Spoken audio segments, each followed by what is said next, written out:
അമാവാസി ദിവസം എന്നത് നമ്മളെ സംബന്ധിച്ചിടത്തോളം ഒരു പൂർണ്ണചന്ദ്രൻ ആകാശത്ത് നിലകൊള്ളുന്നു എന്ന ഒരു സങ്കല്പം മാത്രമാണ്. എന്നാൽ ഈ കൊച്ചു ലോകത്ത് എന്തൊക്കെയാണ് ഈ അമാവാസി ദിവസം സംഭവിക്കുന്നതെന്ന് നമുക്കറിയില്ല.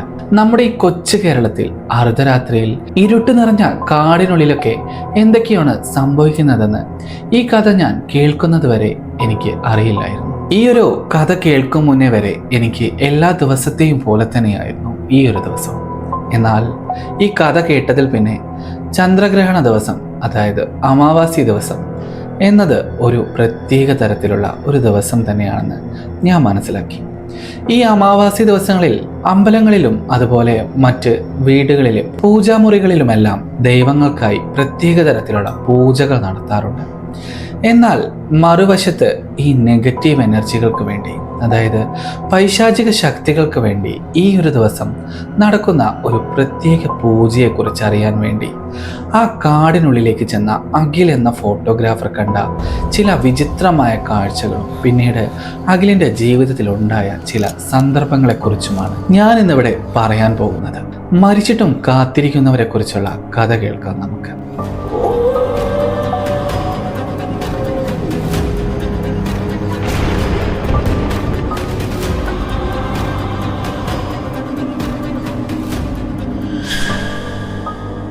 ഒരു ഫ്രീലാൻസ് ഫോട്ടോഗ്രാഫർ ആയിരുന്നു അഖിൽ.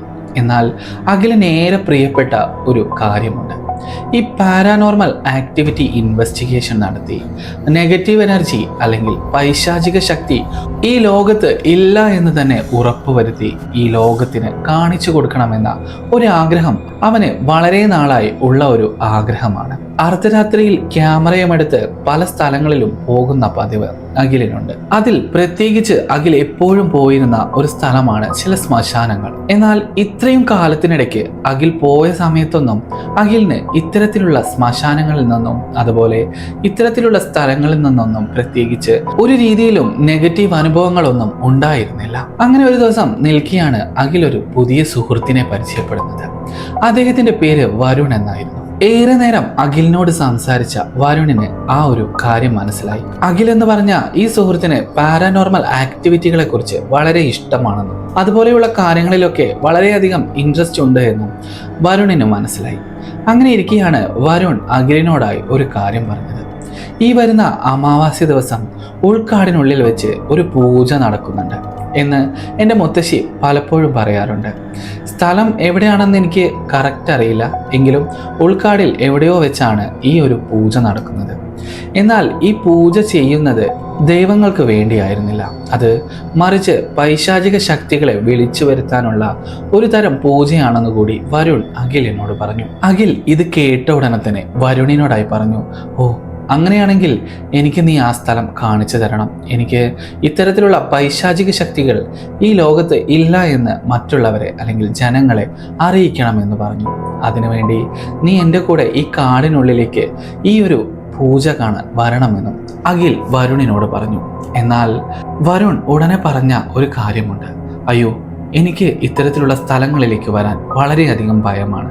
അതുകൊണ്ട് ഞാൻ നിൻ്റെ കൂടെ വരുന്നത് അത്ര ശരിയല്ല. പിന്നെ എൻ്റെ മുത്തശ്ശി എപ്പോഴും പറയാറുണ്ട്, അർദ്ധരാത്രിയിൽ ഇത്തരത്തിലുള്ള പൂജാകാര്യങ്ങളൊന്നും കാണാൻ നീ പോകരുതെന്ന്.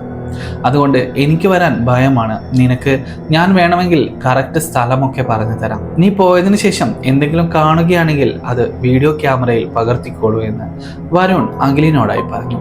എന്നാൽ അഖിൽ അതിന് ഒട്ടും സമ്മതിച്ചില്ല.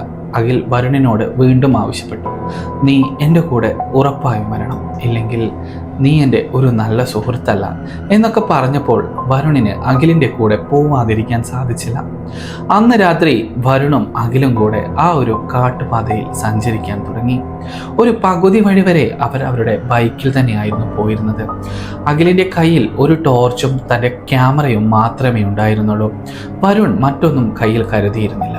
അങ്ങനെ അവർ രണ്ടുപേരും ആ കാടിനുള്ളിലേക്ക് യാത്രയായി. അങ്ങനെ കുറേ അധികം സഞ്ചരിച്ചതിന് ശേഷം അവർ ബൈക്ക് എവിടെയോ പാർക്ക് ചെയ്തതിന് ശേഷം അവർ ആ ഉൾക്കാട്ടിലേക്ക് കാൽനടയായി പോകാൻ തുടങ്ങി.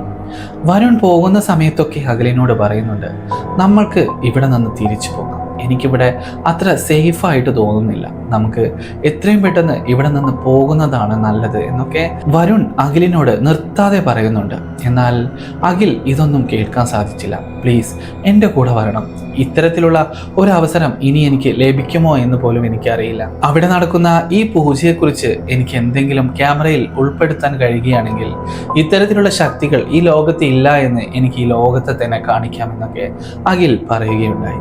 എന്നാൽ വരുൺ അഖിലിൻ്റെ കൂടെ ഇഷ്ടമില്ലാഞ്ഞിട്ട് പോലും കൂടെ നടക്കാൻ തീരുമാനിച്ചു. അങ്ങനെ കുറേയധികം ദൂരം ചെന്നപ്പോഴായിരുന്നു അവർ ഒരു ആൽമരത്തിൻ്റെ അടുത്തെത്തിയത്. ആ ഒരു ആൽമരത്തിന് വളരെയധികം പ്രത്യേകതകൾ ഉള്ള പോലെ തോന്നി. ആ ആൽമരത്തിന്റെ വള്ളിപ്പടർപ്പുകൾ ഒരു പാമ്പ് ഇഴയും പോലെയുള്ള വള്ളികളായിരുന്നു. അതുമാത്രമല്ല, അവിടെ വിചിത്രമായി തോന്നിയ കാഴ്ച, ആ ഒരു ആൽമരത്തിൽ ഒരു ഒഴുകുന്ന തരത്തിലുള്ള ഒരു ദ്രാവകം ഉപയോഗിച്ച് ഒരു ത്രിശൂലം വരച്ചിരിക്കുന്നു. എന്നാൽ അടുത്ത് ചെന്ന് ടോർച്ചടിച്ച് നോക്കുമ്പോഴായിരുന്നു ആ ഒരു ത്രിശൂലം ആരുടെയോ രക്തം കൊണ്ട് വരച്ചതായിരുന്നു. ആ മരത്തിന് താഴെ ചില പൂജ ചെയ്ത രീതിയിലുള്ള ചില പൂജാ സാധനങ്ങളും അവിടെ കിടക്കുന്നു. എന്നാൽ അതിനത്ര പഴക്കമൊന്നുമില്ല. അവിടെ ഉണ്ടായിരുന്ന തീ പോലും അണഞ്ഞിട്ടുണ്ടായിരുന്നില്ല. അതിന് താഴെ വെച്ച ചെറുനാരങ്ങയും കുങ്കുമവും അതുപോലെ സുഗന്ധവ്യഞ്ജനങ്ങളുമെല്ലാം ഇപ്പോൾ ആരോ അവിടെ പൂജ നടത്തി പോയ പോലെ ഒരു ഫീൽ അവർക്ക് നൽകുന്നുണ്ടായിരുന്നു. ആ സമയത്ത് അഖിൽ വരുണിനോട് പറഞ്ഞു, ഇവിടെ അടുത്ത് എവിടെയോ ആണ് നമ്മൾ അന്വേഷിക്കുന്ന ആ പൂജാ സ്ഥലം, അതുകൊണ്ടാണ് ഇവിടെ നിന്ന് ആരോ ഈ ഒരു പൂജ ചെയ്ത് അങ്ങോട്ടേക്ക് പോയിരിക്കുന്നതെന്ന് പറഞ്ഞു. എന്നാൽ വരുൺ ചുറ്റുപാടും പേടിയോടെ നോക്കുന്നുണ്ടായിരുന്നു. എന്നിട്ട് വീണ്ടും അഖിലിനോടായി പറഞ്ഞു, നമുക്ക് ഇനി മുന്നോട്ട് പോകണ്ട, നമുക്കിനി തിരിച്ചു പോകാമെന്നൊക്കെ. എന്നാൽ അഖിൽ വീണ്ടും ഇതേ കാര്യം തന്നെയായിരുന്നു പറഞ്ഞത്. ഇത്രയും ദൂരം നമ്മൾ വന്നതല്ലേ, ഇനി എങ്ങനെ നമ്മൾ മടങ്ങിപ്പോകും? നമുക്ക് എന്തെങ്കിലും കാണാൻ സാധിക്കുകയാണെങ്കിൽ അത് നമ്മുടെ ഏറ്റവും വലിയ വിജയമായിരിക്കും എന്നുകൂടി അഖിൽ വരുണിനോടായി പറഞ്ഞു. അങ്ങനെ അഖിലും വരുണും ഒരു ഉൾക്കാടിൻ്റെ ഇരുണ്ട ഇടതൂർന്ന വഴിയിലൂടെ വീണ്ടും സഞ്ചരിക്കാൻ തുടങ്ങി. അങ്ങനെ സഞ്ചരിച്ച് കുറച്ച് മുന്നോട്ട് പോകുമ്പോഴായിരുന്നു ഒരു വല്ലാത്ത തരത്തിലുള്ള പ്രകാശം ദൂരെ നിന്ന് കാണുന്നത്. ഒരു കൽമണ്ഡപം, ഒരു പാഴടഞ്ഞ ഒരു കൽമണ്ഡപം. ആ കൽമണ്ഡപത്തിന് നേരെ മുന്നിലായി 5 പേർ നിൽക്കുന്നു. അതായത് ഈ 5 പേർ അവിടെ നിലത്തിയിരിക്കുന്ന അവസ്ഥയിലായിരുന്നു. അവർക്ക് മുന്നിൽ ഒരു വലിയ അഗ്നികുണ്ഡം എരിഞ്ഞുകൊണ്ടേയിരിക്കുന്നു. എന്നാൽ ഈ 5 പേരും കറുത്ത വസ്ത്രമായിരുന്നു ധരിച്ചിരുന്നത്. ഈ 5 പേരും അവരുടെ തല കൂടി മൂടി വെച്ച പോലെ തന്നെയായിരുന്നു അവിടെ ഇരുന്നിരുന്നത്. എന്നാൽ മലയാളത്തിലും തമിഴിലും സംസ്കൃതത്തിലും ഒന്നും ആയിരുന്നില്ല അവർ അവിടെ മന്ത്രം ചൊല്ലുന്നത്. ഒരു പ്രത്യേക തരത്തിലുള്ള ഒരു ഭാഷയിലായിരുന്നു അവരവിടെ മന്ത്രം ചൊല്ലിയിരുന്നത്. വരുണും അഖിലും കൂടെ ഒരു ചെറുകാടിനുള്ളിൽ മറഞ്ഞിരുന്ന് ഈ ഒരു കാഴ്ച കണ്ടുകൊണ്ടേയിരുന്നു. എന്നാൽ അഖിൽ പെട്ടെന്ന് ക്യാമറ ഓൺ ചെയ്യാൻ മറന്നുപോയിരുന്നു. അതുകൊണ്ട് അല്പസമയം അവരെ വീക്ഷിച്ചതിന് ശേഷം വരുൺ അഖിലിനോടായി പറഞ്ഞു, നീ എത്രയും പെട്ടെന്ന് ക്യാമറയിൽ ഇത് പകർത്ത്, എന്നിട്ട് നമുക്ക് വേഗം ഇവിടെ നിന്നും തിരിച്ചു പോകണമെന്ന് പറഞ്ഞു. എന്നാൽ അഖിൽ പെട്ടെന്ന് തന്നെ ക്യാമറ ഓൺ ചെയ്ത് അവർക്ക് നേരെ സൂം ചെയ്യാൻ തുടങ്ങി. ആ സമയത്ത് അവർ 5 പേരും കറുത്ത വസ്ത്രം മുഖത്തെല്ലാം അണിഞ്ഞ് അവിടെ ഒരു യാഗം നടത്തുന്ന പോലെയായിരുന്നു. എന്നാൽ കുറച്ചുകൂടി സൂം ചെയ്യുന്ന സമയത്താണ് അഖിൽ ആ ഒരു ഞെട്ടിക്കുന്ന കാഴ്ച കണ്ടത്. ഈ 5 പേരും മനുഷ്യരായിരുന്നില്ല, മറിച്ച് വളരെ നാളുകൾക്ക് മുന്നേ മരിച്ചുപോയി അവിടെ നിന്നും എഴുന്നേറ്റ് വന്ന രീതിയിലുള്ള ഒരു പൈശാചിക രൂപമായിരുന്നു. അവരുടെ മുഖം പോലും വ്യക്തമല്ല. അസ്ഥിയിൽ നിന്നും പകുതി മാംസം വേറിട്ട രീതിയിലുള്ള ചില പൈശാചിക മുഖങ്ങളായിരുന്നു അവർക്ക്. അങ്ങനെ അവർ പൂജ ചെയ്യുന്നതിനിടയിലാണ് പെട്ടെന്ന് ആ 5 പേരിൽ ഒരാൾ കൈ ഉയർത്തിയത്. ആ കൈ ഉയർത്തിയ ഉടനെ തന്നെ അഖിൽ ക്യാമറ പെട്ടെന്ന് താഴേക്ക് വെച്ചു. അതിനുശേഷം അവർ 5 പേരും ഒരുമിച്ച് പൊട്ടിച്ചിരിക്കാൻ തുടങ്ങി. പെട്ടെന്ന് അഖിൽ പറഞ്ഞു, അവർ നമ്മളെ കണ്ടു എന്നാണ് തോന്നുന്നത് വരുൺ, എത്രയും പെട്ടെന്ന് നമുക്ക് ഇവിടെ നിന്നും രക്ഷപ്പെടണം, പ്ലീസ് എത്രയും പെട്ടെന്ന് നമുക്ക് ഇവിടെ നിന്നും പോകണം. നീ പറഞ്ഞതുപോലെ തന്നെ നമ്മൾ ഒരിക്കലും ഇങ്ങോട്ടേക്ക് വരാൻ പാടില്ലായിരുന്നു, നമുക്ക് എത്രയും പെട്ടെന്ന് തിരികെ പോകണമെന്ന് അഖിൽ വരുണിനോടായി പറഞ്ഞു. എന്നാൽ പെട്ടെന്ന് വരുൺ മറുപടി ഒന്നും പറയാത്തതെ തുടർന്ന് അഖിൽ വരുണിനെ നോക്കുമ്പോഴായിരുന്നു വരുൺ നിശ്ചലനായി നിൽക്കുന്നത് കണ്ടത്. എന്തൊക്കെ പറഞ്ഞിട്ടും വരുൺ ഒന്നും സംസാരിക്കുന്നുണ്ടായിരുന്നില്ല. ആ പൂജ നടക്കുന്ന സ്ഥലത്തേക്ക് നിശ്ചലനായി നോക്കിക്കൊണ്ടിരിക്കുന്നു. എന്തോ ഒരു പേടി കുടുങ്ങിയ രൂപത്തിലുള്ള ഒരു പ്രത്യേക തരം നോട്ടം. അഖിൽ എത്ര പിന്തിരിപ്പിച്ചിട്ടും വരുൺ അവിടെ നിന്നും എഴുന്നേൽക്കുന്നേ ഉണ്ടായിരുന്നില്ല. അങ്ങനെ നിൽക്കുമ്പോഴായിരുന്നു ആ 5 പേരിൽ നിന്നും ഒരാൾ അങ്ങോട്ടേക്ക് നടന്നു വരുന്നത് കണ്ടത്. എന്നാൽ അഖിൽ പെട്ടെന്ന് വരുണിനോട് പറഞ്ഞു, നമ്മളുടെ ജീവൻ രക്ഷിക്കേണ്ടത് നമ്മുടെ കടമയാണ്, നീ എങ്ങനെയെങ്കിലും രക്ഷപ്പെടും, ഞാനിവിടെ നിന്ന് രക്ഷപ്പെടാൻ പോവുകയാണെന്ന് പറഞ്ഞ് അഖിൽ അവിടെ നിന്നും വളരെ വേഗത്തിൽ ഓടാൻ തുടങ്ങി. കുറേ സമയം ഓടി ഓടി ഓടി അവൻ അങ്ങനെ ഒരു മരത്തിന് താഴെ എത്തി. അവിടെ അവൻ വിശ്രമിച്ചിരിക്കുന്ന സമയത്ത് പെട്ടെന്ന് അവന് ചുറ്റും ഈ നേരത്തെ കണ്ട 5 പേരും നിൽക്കുന്നു. ആ സമയത്താണ് അവൻ വീണ്ടും പരിസരം നോക്കുന്നത്. അപ്പോൾ അവന് മനസ്സിലായി, അവൻ അവിടെ നിന്നും രക്ഷപ്പെട്ടിട്ടും അവൻ വീണ്ടും എത്തിയിരിക്കുന്നത് അതേ യാഗസ്ഥലത്തേക്കാണെന്ന്. എന്നാൽ അത് മാത്രമായിരുന്നില്ല കാര്യം. സത്യത്തിൽ ഈ ഒരു പൂജാകർമ്മത്തിന് വേണ്ടി ഒരു മനുഷ്യന് നരബലി കൊടുക്കണമായിരുന്നു ഈ പിശാചുകൾക്ക്. എങ്കിൽ മാത്രമേ ഇവരെ പോലെയുള്ള കൂടുതൽ പൈശാചിക ശക്തികളെ ഈ തീയിൽ നിന്നും അവർക്ക് ഈ ഭൂമിയിലേക്ക് കൊണ്ടുവരാൻ സാധിക്കുകയുണ്ടായിരുന്നുള്ളൂ എന്ന് തന്നെയായിരുന്നു അവരുടെ വിശ്വാസം. അതുകൊണ്ട് അവർ തിരഞ്ഞെടുത്ത ആ ഒരു മനുഷ്യബലി കൂടിയായിരുന്നു അഖിൽ. അങ്ങനെയാണെങ്കിൽ തനിക്ക് കൂടെ വന്ന വരുൺ ആരായിരുന്നു അല്ലെ? അതൊരു അത്ഭുതമായി തന്നെ തോന്നുന്നു. എന്നാൽ പെട്ടെന്ന് ആ ഒരു 5 പേരിലെ ഒരാൾ അഖിലിന്റെ അടുത്തേക്ക്, വളരെ അടുത്തേക്ക് തൻ്റെ മുഖത്തോട് നേരെ നിന്ന് സംസാരിക്കുന്ന സമയത്ത് പെട്ടെന്ന് അതിൻ്റെ തലയിലെ മുഖം മൂടി അഴിഞ്ഞു വീഴുന്നു. ആ സമയത്ത് അഖിൽ സൂക്ഷിച്ചു നോക്കുമ്പോൾ ആ ഒരു രൂപത്തിന് വരുണിന്റെ രൂപസാദൃശ്യം ഉണ്ടായിരുന്നു. കാരണം അത് വരുൺ തന്നെയായിരുന്നു. സത്യത്തിൽ വളരെ അടുത്ത് പരിചയപ്പെട്ട ഈ ഒരു വരുൺ എന്ന സുഹൃത്ത് സത്യത്തിൽ മനുഷ്യനായിരുന്നില്ല എന്ന് അഖിലിന് അപ്പോൾ മനസ്സിലായി. തന്നെ തന്ത്രപൂർവം ഇങ്ങോട്ടേക്ക് കൊണ്ടുവരികയാണെന്നും ഒരു നിമിഷം കൊണ്ട് അഖിലിന് മനസ്സിലായി. അങ്ങനെ നിൽക്കുമ്പോഴായിരുന്നു ആ രൂപം അഖിലിനോട് സംസാരിക്കാൻ തുടങ്ങിയത്. ഞങ്ങളുടെ വളരെ നാളത്തെ ആഗ്രഹമാണ് ഒരു മനുഷ്യബലി നൽകണമെന്ന്. നിന്നെയായിരുന്നു ഞങ്ങൾ ആ ബലിക്കായി തിരഞ്ഞെടുത്തത്. അതുകൊണ്ട് തന്നെയായിരുന്നു വളരെ വർഷങ്ങൾക്ക് മുമ്പേ മരണപ്പെട്ട ഞാൻ മനുഷ്യരൂപം പ്രാപിച്ച് നിന്റെ അരികിലേക്ക് വന്ന് നിന്നെ ഇങ്ങോട്ട് കൂട്ടിക്കൊണ്ടുവന്നത്.